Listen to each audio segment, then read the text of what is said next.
Hello and welcome to the Rare Record Room, where I will share some of the records I've acquired in over 40 years of collecting, when records were known as albums or LPs and not vinyls.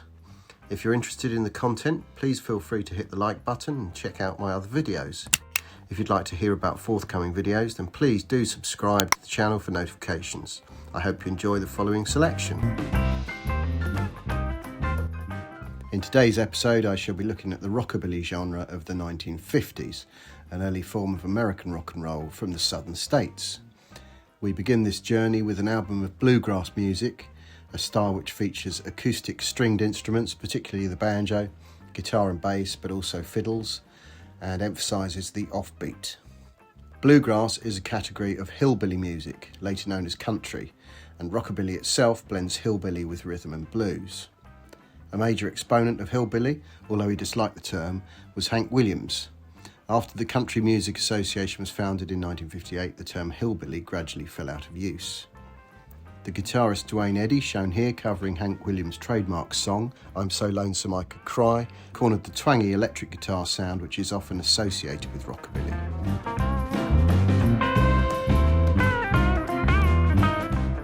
He was backed by the Rebels. Most rockabilly artists performed with a tight backing band, usually comprising guitar, bass, drums, and in some instances, a boogie-woogie piano. Duane Eddy was an instrumentalist, playing a Chet Atkins model Gretsch guitar, which produced a characteristic raunchy sound. He was also a purveyor of hillbilly, as seen here on his fourth album. Each track on this LP features him playing acoustic guitar or banjo.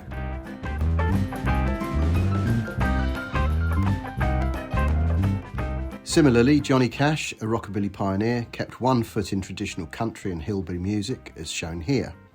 Cash rose to fame in the burgeoning rockabilly scene in Memphis, Tennessee, under the management of Sam Phillips at Sun Records, where he was the first artist to release an album on the label. This 1959 compilation was his third Sun LP, containing 6 songs which were released as singles, including his country number one, Get Rhythm. Tracks were written by Cash, Roy Orbison, Hank Williams, Charlie Rich and Gene Autry. A prominent session musician at Sun Records was Chet Atkins, who played on some of Elvis records and would later produce Presley at RCA Nashville. Atkins was a highly respected guitarist mainly in the country genre, although he did record an LP in 1959 which was his only foray into rockabilly music. Titled Teensville, it was released in January 1960 and includes a cover of Sleepwalk by Santo and Johnny. Now we come to Sun Records' major star Elvis, dubbed the Hillbilly Cat, with this fine double LP of his complete Sun sessions recorded between 1954 and 6, backed by the Blue Moon Boys, named after the Bill Monroe bluegrass number Blue Moon of Kentucky. Elvis famously covered Blue Suede Shoes, written by Sun contemporary Carl Perkins, nicknamed the King of Rockabilly. This is Perkins' debut LP from 1958, the UK edition, all of the tracks being recorded at Sun between 1954 and 1956. The album had a big influence on the Beatles. They released Honey Don't and Everybody's Trying to Be My Baby on the album Beatles for Sale, and Matchbox on their EP Long Tall Sally. Now we come to another great Sun artist, the honky-tonk and boogie-woogie wildman pianist Jerry Lee Lewis. This is his debut LP, released in 1958. He is seen here at the piano with producer Sam Phillips. Lewis, together with Elvis, Johnny Cash and Carl Perkins, were the 4 artists comprising Sun's so-called $1 Million Quartet. Moving from Sun in Memphis, Tennessee to Texas, we find the Crickets and their classic 1957 rockabilly album, The Chirping Crickets, containing the group's transatlantic number one single, That'll Be the Day, along with 2 highly charting singles, Oh Boy and Maybe Baby. Led by Buddy Holly, this has been described as one of the most significant album debuts in rock and roll history. Next up is Bill Haley and his Comets.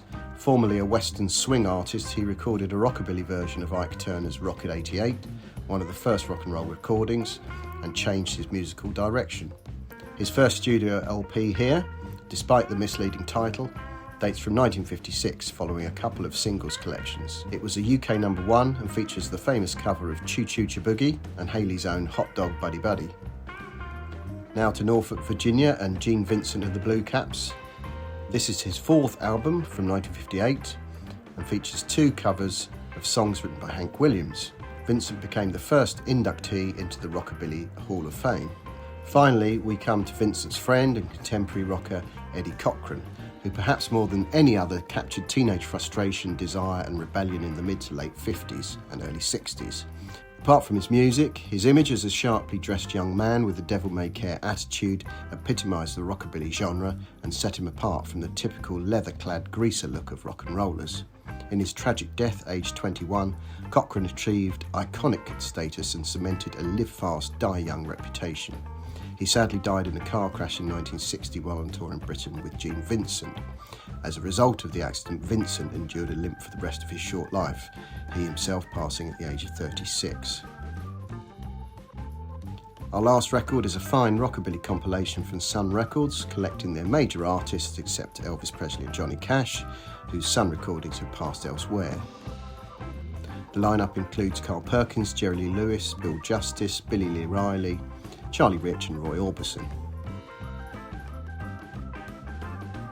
And that brings to an end my brief run-through look at some key rockabilly recordings from the 1950s. Thanks for watching. Bye for now.